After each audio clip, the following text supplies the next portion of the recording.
Hello, and welcome to another edition of Dementia Dialogue. My name is Lisa Loisel, and I will be hosting a two-part series about community engagement and people with lived experience of dementia. I have with me today Andréa Monteiro. And Andrea, thank you for joining me today on Dementia Dialogue. We were talking in the last episode with Lynn Jackson and Allison Finney about the Building Capacity Project. So I'm thankful that you're here to continue this conversation. So yeah, welcome. It's a real pleasure being here, and especially after Lynn and Allison's talk. Thank you, Lisa, for having me. It's always wonderful to have an opportunity to talk about the living piece of a project on the ground of building capacity for people with lived experience of dementia. What has the experience been like for you over the last year working with the Building Capacity Project? First and foremost, what stands out to me is the relationship building. That without that piece, it's maybe the process and the engagement isn't as authentic. So to me, it has been getting to know the different organizations, community groups. We have engagement with the Westside Seniors Hub, who is our partner. And from them into community, we engage with churches, with senior centers, with a seniors day programs, residential associations, the library, the local library, neighborhood houses. So it gives a flavor of how unique each is, although they are all in the same area, is the west side of Vancouver. But they're unique with unique confluence of peoples, of experiences, of needs. So it's been a real pleasure, and also to work as a team and to sort of to bridge the academic on the ground, divide. I'd say so. It's rewarding. But it's also not always easy, specifically with a topic that is infused with stigma, with fear.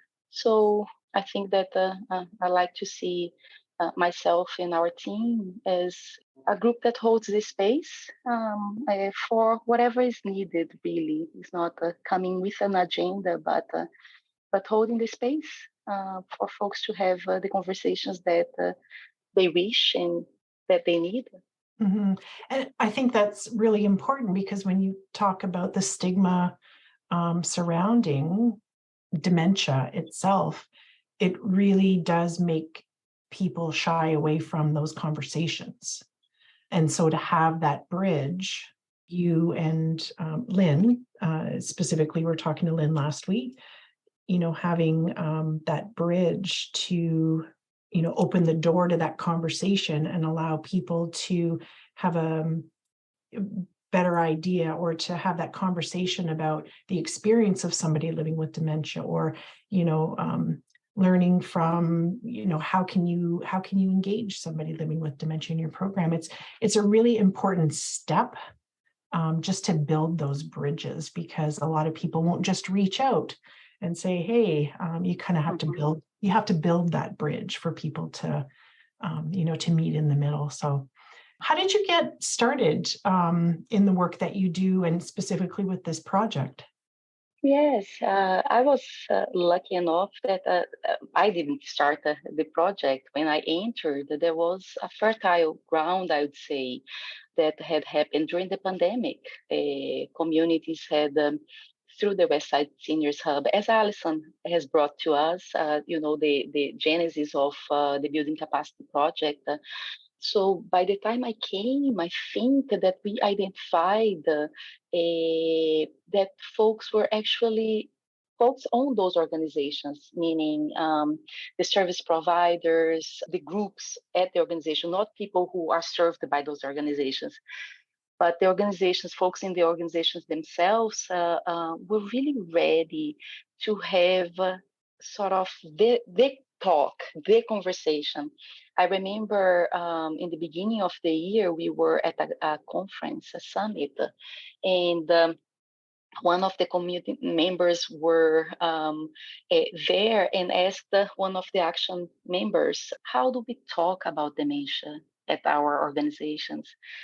So I think that was behind a lot of the questions of folks. They were ready, they had engaged enough, but it was just overcoming the the big elephant in the room. How is it that we talk about? Do we ask people directly? And I remember this advocate's response was, you ask them how their day are going. You ask them how's their garden going, and it's just like you could sense the shoulders dropping and a big relief that that in fact they were equipped already to have those conversations. I'm talking about a neighborhood house, for example, that has lots of programs throughout the week for the seniors and potentially some with lived experience of dementia. So you could feel the tension in most of the groups with that question in particular. How do we even talk? Do we ask directly? Yeah. So we held a round table we called with exactly this topic, where we brought together, as you know, Alison has shared the Building Capacity Project it's within two sites, Thunder Bay and Vancouver, and we came.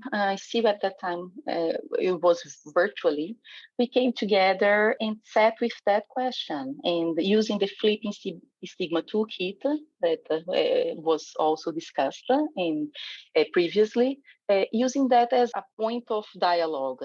We also understood and we brought someone into the group to be the facilitator of those conversations. And ever since she has joined us, and it goes, we go as a team, really. We have a project manager, we have a training person, myself as the research coordinator, and someone with lived experience.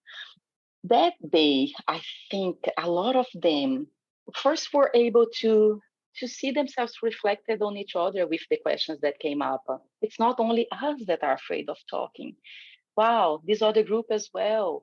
And others had particular things that were catered to their particular scenario. For example, they wanted to know, because their programming was bilingual and there were cultural issues attached to it. They wanted to know things like what does it mean to be to be a caregiver in the long distance in caregiving. Yeah.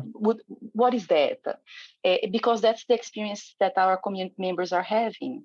And where other groups, for example, the day senior service, they had particular groups because they were very different, very particular group where the majority of them had one way or another a diagnosis of dementia. It was different for all of them, with the commonality of we can just talk about it and we can just engage and we can just be, if that makes sense. In the work that you're doing with the Building Capacity Project, my conversation with Allison and with Lynn, it was about some of the challenges of getting people to the table. So the different communities presented different challenges. And what I'm sharing is really more a witnessing to their processes and being that sounding board and all of that. I just want to say off the bat, those wouldn't be mine per se to share, but as a witness, some examples of the challenges. So overcoming that big challenge of how do we talk, some groups said we really need, and I think it was discussed by the three of you in the last podcast as well, the importance of education, of whatever we call it, a training. So Lynn has talked beautifully what it was like for her to participate. So I can share a little bit of how it was received. because we've had these conversations with partners.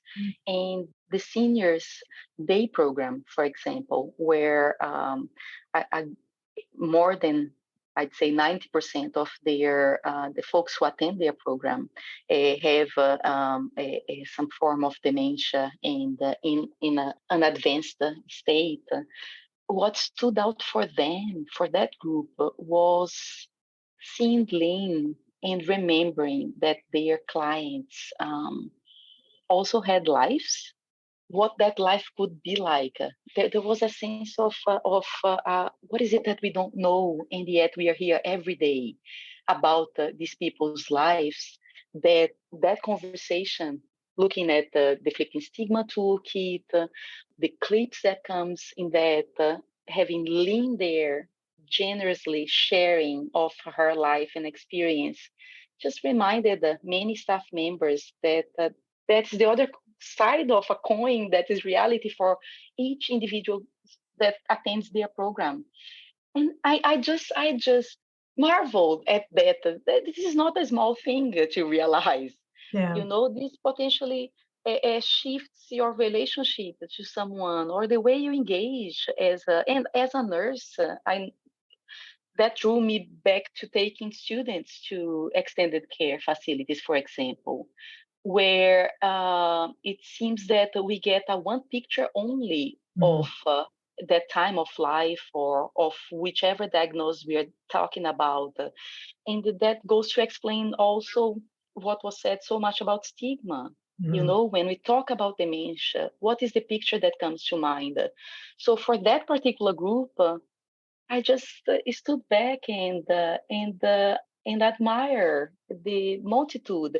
And we don't think of it as big, but it's a big awareness to have, in the everyday kind of.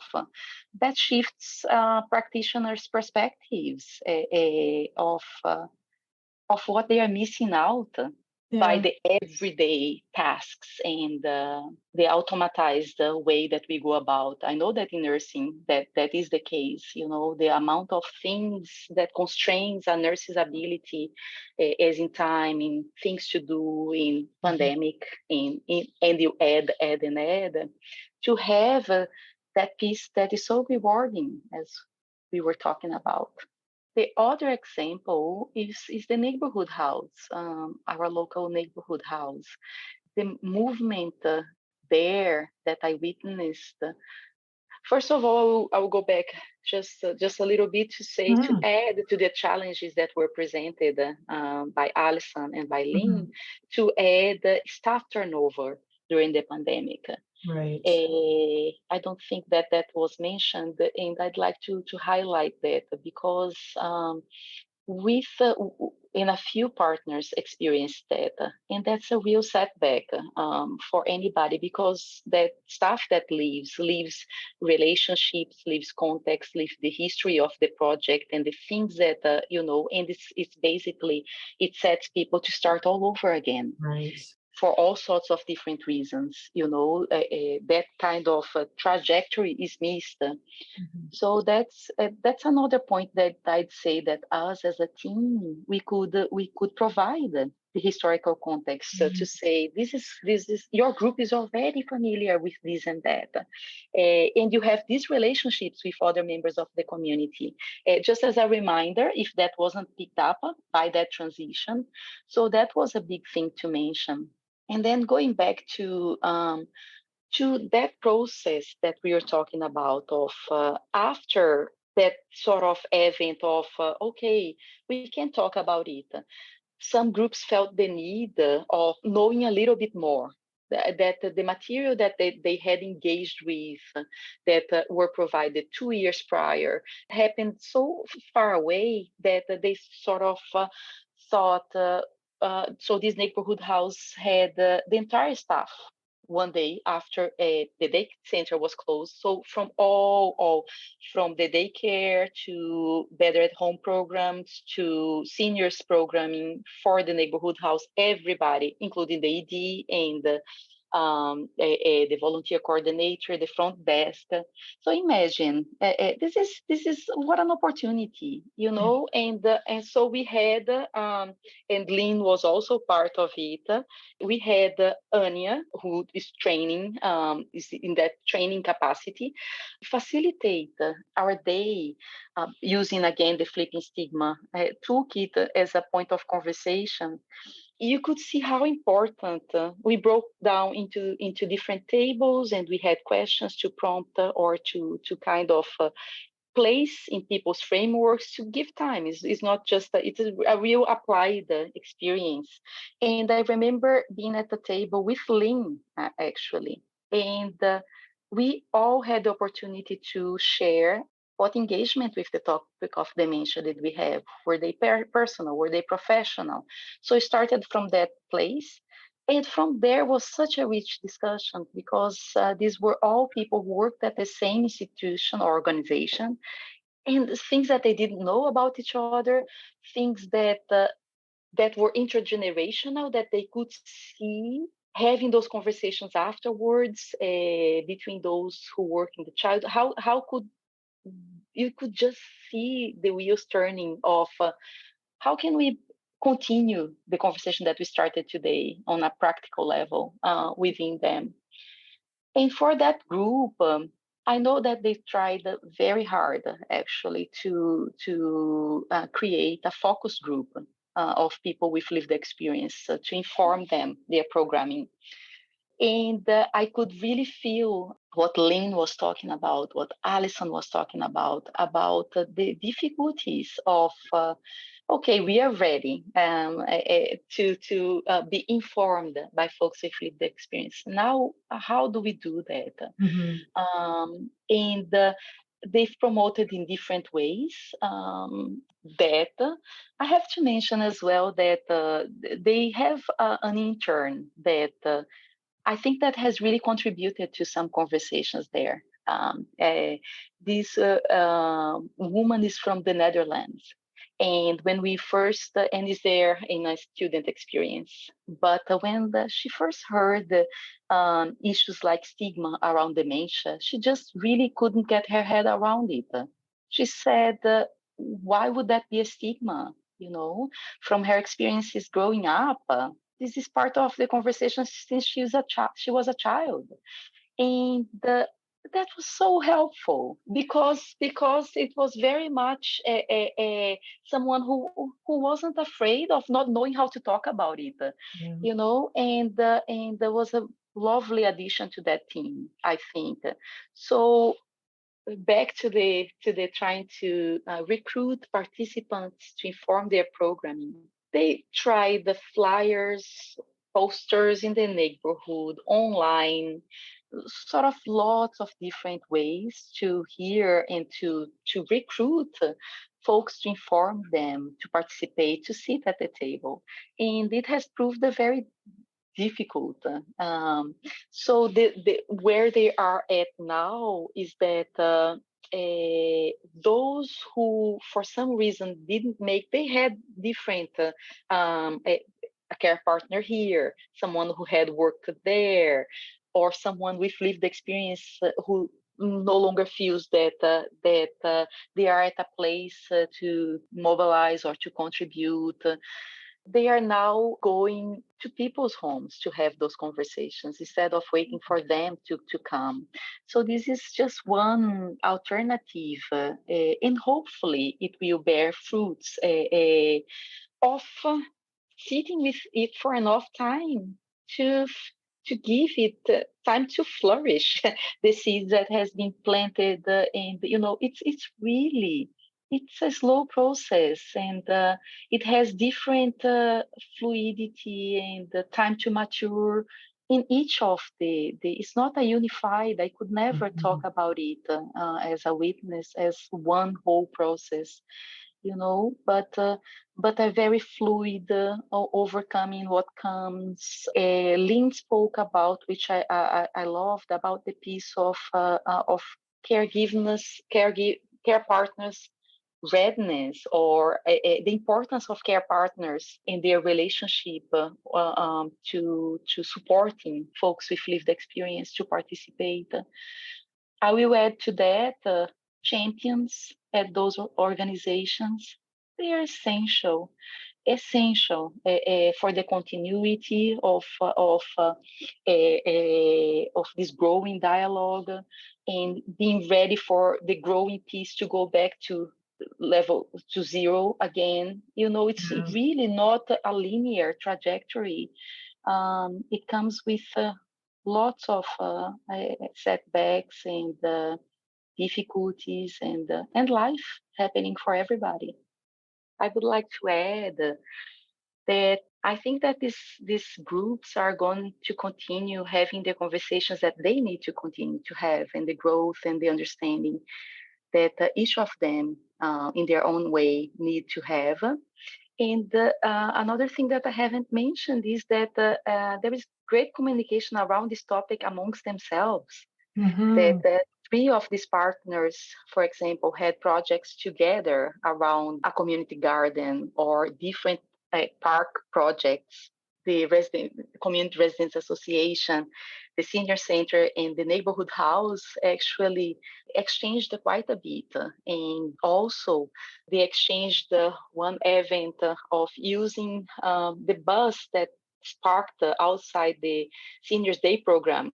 They were able to get a volunteer driver and to make the connection and actually use the bus and pick up seniors from the different organizations. And that's also fruit of their we call it, because it was based on the garden, a cross-pollination of the project, and also the place of the West Side Seniors Hub that we were talking with the library today, and what was said there was that the West Side Seniors Hub and the people who participate in it provide an essential community board of sharing ideas, experiences, of connecting, as a great connector of that community. So all of that are just one part in all that is already at place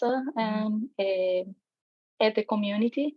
So this is also very hopeful to see and to witness and whatever comes next as well, leaving the door to how the project will unfold and will continue or morph, and the communities are the same. Well, I appreciate your time very much, and thank you for diving into this a little bit deeper about the project and talking about some of the learnings and what you've witnessed, which is really important. Thank you for your time, Andrea. Thank you, Lisa. If you would like to get in touch or have our episodes delivered to your inbox, write to us at dementia.dialogue@lakeheadu.ca. You can also follow us on Facebook, Twitter, and LinkedIn. Thanks to the Center for Education and Research on Aging and Health at Lakehead University, our institutional partner, and to the Public Health Agency of Canada for its financial support. Thanks for listening. My name is Lisa Loisel.